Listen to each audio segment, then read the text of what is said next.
নমস্কার বন্ধুরা, পিঙ্কি কিচেনের সবাইকে স্বাগত।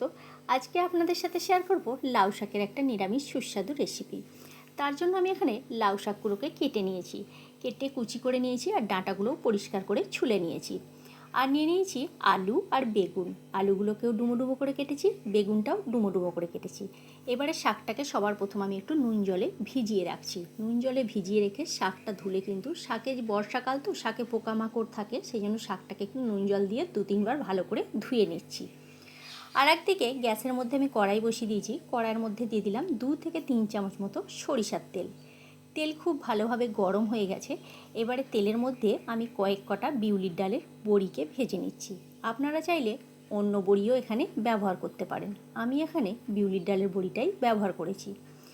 বড়িগুলো লাল লাল করে ভেজে এবার আমি বড়িগুলোকে একটা পাত্রে তুলে নিলাম। আবারও ওই তেলটার মধ্যেই আমি দিয়ে দিচ্ছি 1 চামচ মতো 5 ফোড়ন আর একটি শুকনো লঙ্কা। ফোড়নটা ভেজে নিয়ে দিয়ে দিচ্ছি একটি তেজপাতা। এবারে দিয়ে দিলাম কেটে রাখা আলু। আলুটা দিয়ে তেলের মধ্যে একটু নাড়াচাড়া করে ভেজে নিতে হবে। আপনারা চাইলে অন্যান্য যদি সবজি দিতে চান দিতে পারেন, আমি এখানে আলু আর বেগুন দিয়েই রান্নাটা করছি।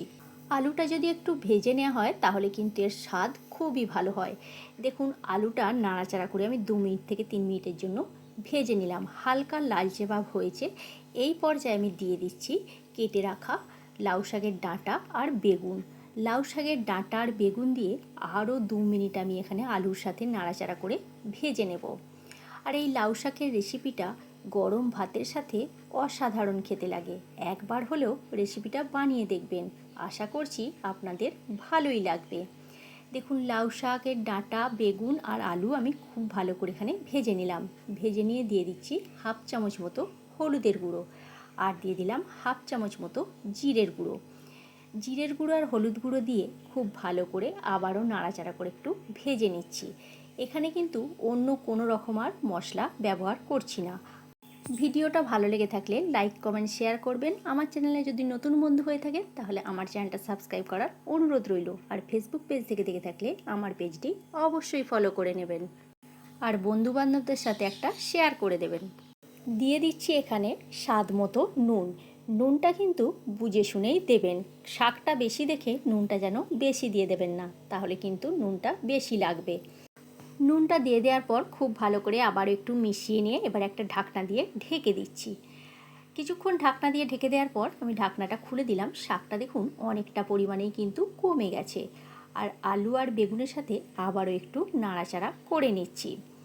করে নিয়ে এখানে এবারে এই পর্যায়ে আমি দিয়ে দেব সামান্য পরিমাণ একটু জল, যাতে করে লাউ শাকের ডাঁটা আর আলুটা ভালোভাবে সুসিদ্ধ হয়ে যায়। তার জন্য সামান্য পরিমাণ এখানে একটু জল দিয়ে দিচ্ছি।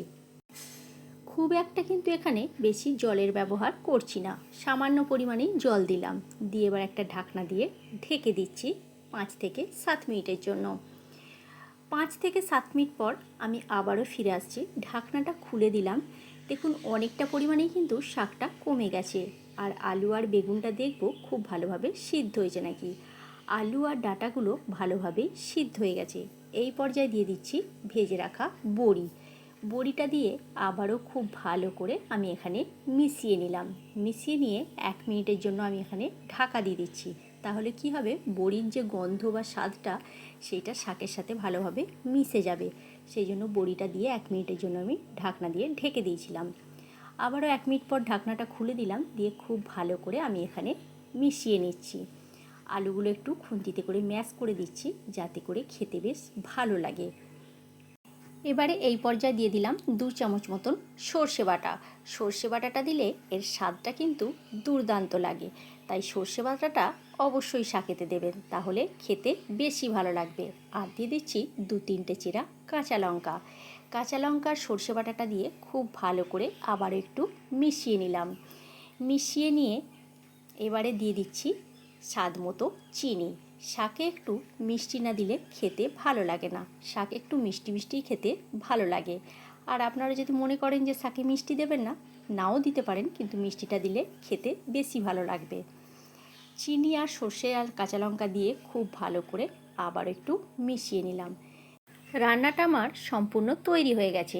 এবারে গ্যাসের ফ্লেম অফ করে আমি এটাকে নামিয়ে নিচ্ছি। কত সুন্দর দেখতে হয়েছে দেখুন, আর খেতে তো অসাধারণ লাগে। গরম গরম ভাতের সাথে একবার খেয়ে দেখবেন।